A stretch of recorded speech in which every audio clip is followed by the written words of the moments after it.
Building service contractors, Jordan Tong here. Hope you're having a great week.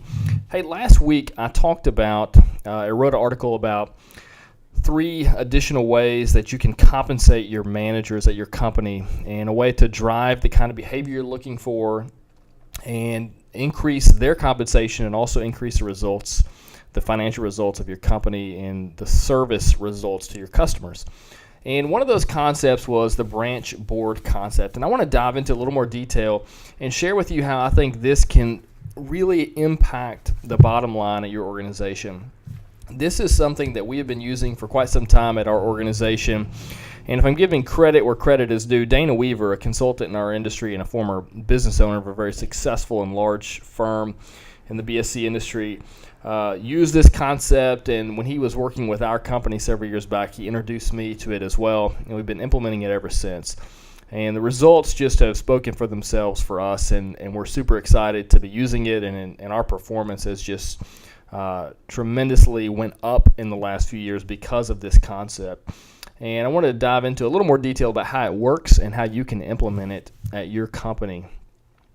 So branch boards is what it's called. You can also refer to it as profit sharing, any way you like. So here's the thing about it. So with branch boards, it is a profit sharing mechanism that is to be used with all of your key managers at your operation. We use it on a branch by branch basis. So we have multiple branches, so we use it at each branch location.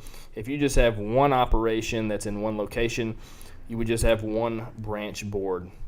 And what you do is, on an annual basis, you project and set a profit budget goal for the branch for the upcoming year.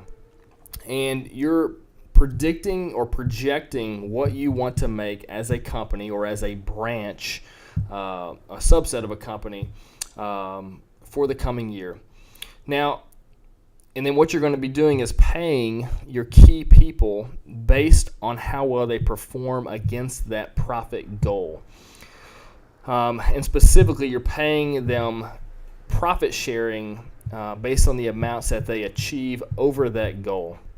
So this requires a couple things. First, it requires you to understand and know your financials really well and be able to, with some measure of success, be able to predict what you're going to do in the coming year. So you need good financial data and be able to look in the past to see how you performed, and then to be able to look into the future and project and predict performance going forward. The second thing it requires you to do is open up your financials, or at least a portion of your financials, to your key leaders on your operations team. A lot of people are hesitant to do that. We feel like it's the best thing that we've ever done because it gets our people involved and plugged in, and feel like they are in the know about what's going on financially. And so once you do this, once you open up your financials, you plan and project what you want to achieve in terms of a profit goal in the coming year, then you determine a payout for beating that goal. So for instance, at our company, for every dollar that our team beats their profit goal, we give them 40% of that. So let's say the profit goal was $100,000 for the year, and they achieve $120,000 for the year. We give them $8,000, or 40% of that. So it's very generous, and it's highly motivating to them to know that if they beat that, they're really going to share in those profits. And now what we do is, after we set the goal and we determine how much of the profit we're going to share, we divvy up that profit to the managers based on their workload. So the ones that have a greater workload or are overseeing more accounts or more revenue, they get more sharing in that profit.